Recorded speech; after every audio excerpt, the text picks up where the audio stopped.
എല്ലാവർക്കും പ്രൊമോ റിവ്യൂയിലേക്ക് സ്വാഗതം. ഈ റിവ്യൂ ഇഷ്ടപ്പെടുവാണെങ്കിൽ ഒന്ന് ലൈക്ക് ചെയ്തും സബ്സ്ക്രൈബ് ചെയ്തും സപ്പോർട്ട് ചെയ്യണേ.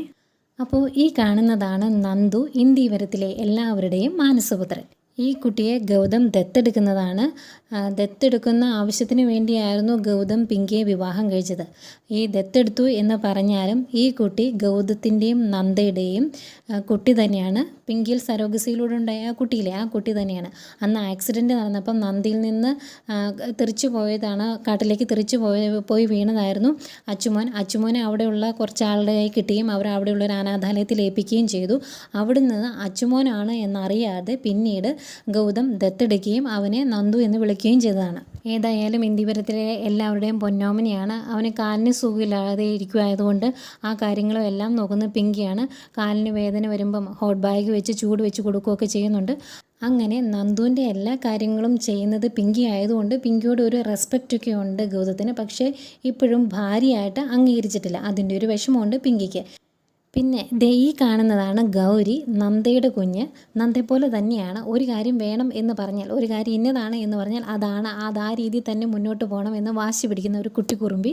ഏതായാലും നന്ദയുടെ ഗൗരിക്ക് അച്ഛനെ കാണണം, ആ വാശി തന്നെയാണ്. എപ്പോഴും നന്ദയോട് ആ കാര്യം പറഞ്ഞ് വഴക്കുണ്ടാക്കും, മിണ്ടാതിരിക്കും, ഭക്ഷണം കഴിക്കാതിരിക്കും, അങ്ങനെ പല കാര്യങ്ങളും ചെയ്യുന്നുണ്ട്. നന്ദ മാക്സിമം ശ്രമിക്കുന്നുണ്ട് അവളെ ആ ഒരു ചിന്തയിൽ നിന്ന് മാറ്റാൻ. പക്ഷേ ഒരു രക്ഷയില്ല. അവൾക്ക് അവളുടെ അച്ഛനെ കണ്ടേ പറ്റൂ. പലരും പറഞ്ഞു നോക്കുന്നുണ്ട്, മനസ്സ് മാറ്റാനൊക്കെ ശ്രമിക്കുന്നുണ്ട്. അതൊക്കെ പുതിയ കഥാപാത്രങ്ങളാണ്. നമുക്ക് വഴിയെ അവരെയൊക്കെ പരിചയപ്പെടാം. ഏതായാലും ഒറ്റ ഒരു ആഗ്രഹമേ ഉള്ളൂ നമ്മുടെ ഗൗരിമോളുടെ അച്ഛനെ കാണണം.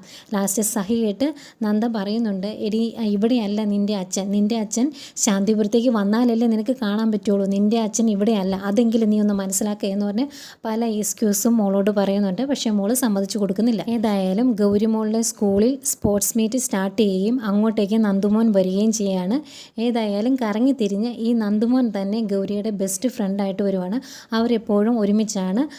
ആ സ്കൂളിൽ തന്നെ സ്പോർട്സ് മീറ്റ് നടക്കുന്നതുകൊണ്ട് നന്ദയുണ്ട്. നന്ദയുടെ അടുത്തേക്ക് ഒരു ദിവസം ഗൗരി നന്ദൂട്ടനെ വിളിച്ചുകൊണ്ട് വരുന്നുണ്ട്. സഹോദരങ്ങളാണ് എന്നറിയാതെ സ്നേഹിക്കുന്ന രണ്ട് കുട്ടികൾ. നന്ദയ്ക്കും അറിയില്ല നന്ദയുടെ മോനാണ് അവനെന്ന്. നന്ദയ്ക്കും അവനെ ഒരുപാട് ഇഷ്ടമാവുന്നുണ്ട്. അങ്ങനെ ഇരിക്കെ നന്ദൂട്ടനെ കാണാനായിട്ട് അങ്ങോട്ട് ഗൗതം വരുന്നുണ്ട്.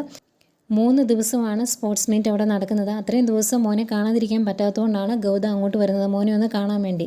അവിടെ വെച്ച് നമ്മുടെ നന്ദയും ഗൗതമും കണ്ടുമുട്ടുന്നുണ്ട്. ഗൗതത്തിന് ഒരിക്കലും അങ്ങ് വിശ്വസിക്കാൻ പറ്റാത്തൊരു കാഴ്ചയായിരുന്നു അവിടെ വെച്ച് നന്ദയെ കാണുന്നത്. ഇനി അങ്ങോട്ട് നല്ല ഇൻട്രസ്റ്റിംഗ് ആയിട്ടുള്ള സ്റ്റോറിയാണ്. നമുക്ക് ആ എപ്പിസോഡുകൾക്ക് വേണ്ടി കാത്തിരിക്കാം.